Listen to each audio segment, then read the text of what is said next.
The entire conference room sat in stunned silence, the weight of Olivia Carter's words pressing down on them like an undeniable force.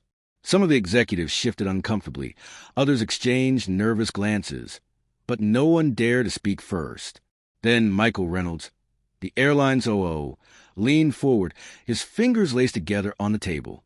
His voice was steady, but there was no disguising the respect now laced within it. "Miss Carter," he said slowly, carefully, "you just rewrote the rules of this company." Olivia simply smiled.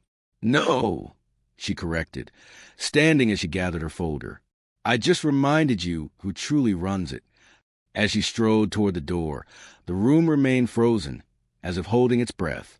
The 16-year-old who had been dismissed, underestimated, and forced to the back of the plane had now become the architect of a system that would ensure no one like her would ever have to fight this battle again. The game had changed, and Olivia Carter had just won, because real power isn't given, it's taken. Thank you for watching this story unfold. If this resonated with you, drop a 1 in the comments. I'd love to hear your thoughts. Let's start a conversation about standing up, speaking out, and making change where it counts. And don't forget to like, share, and subscribe, because stories like these deserve to be told. Together, we can make sure no one is ever forced to prove they belong. The air inside Los Angeles International Airport, LAX, thrummed with restless energy. Loudspeaker announcements blended into a symphony of footsteps, rolling suitcases, and the hum of conversations in a dozen languages. Travelers rushed from gate to gate, dodging the slow-moving lines at security, their eyes flicking between their phones and the blinking departure boards above.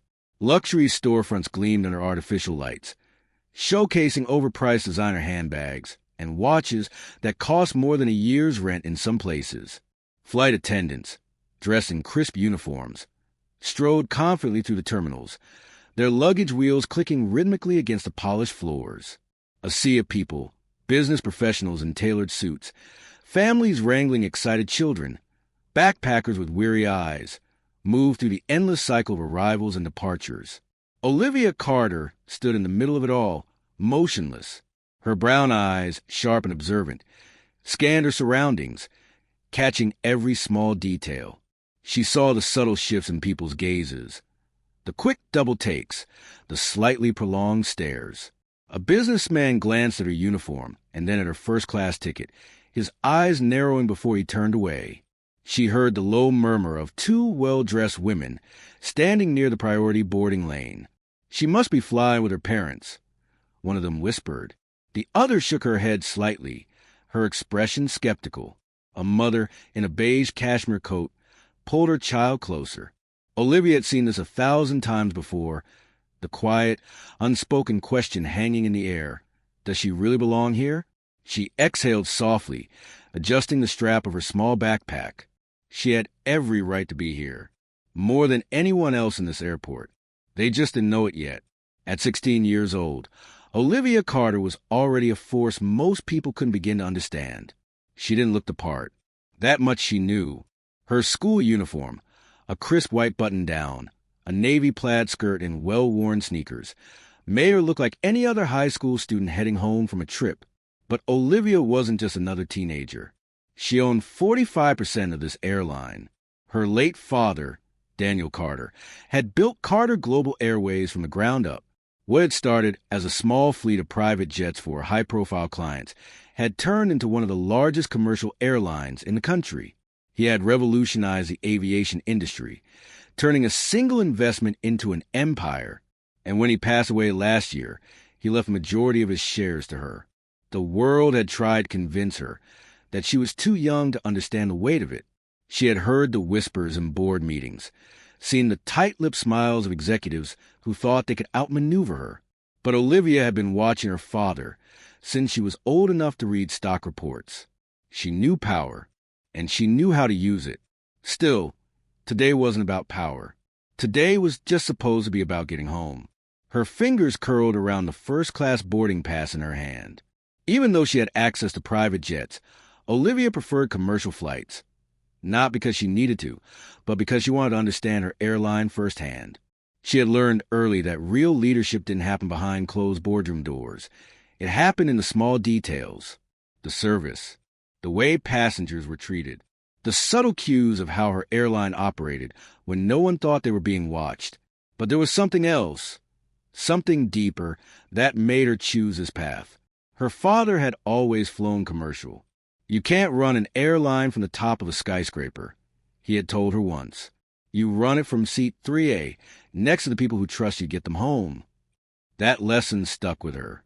And so, here she was, alone, boarding a plane she technically owned, while strangers judged whether she was worthy of the seat she had rightfully paid for. Her grip on her backpack tightened.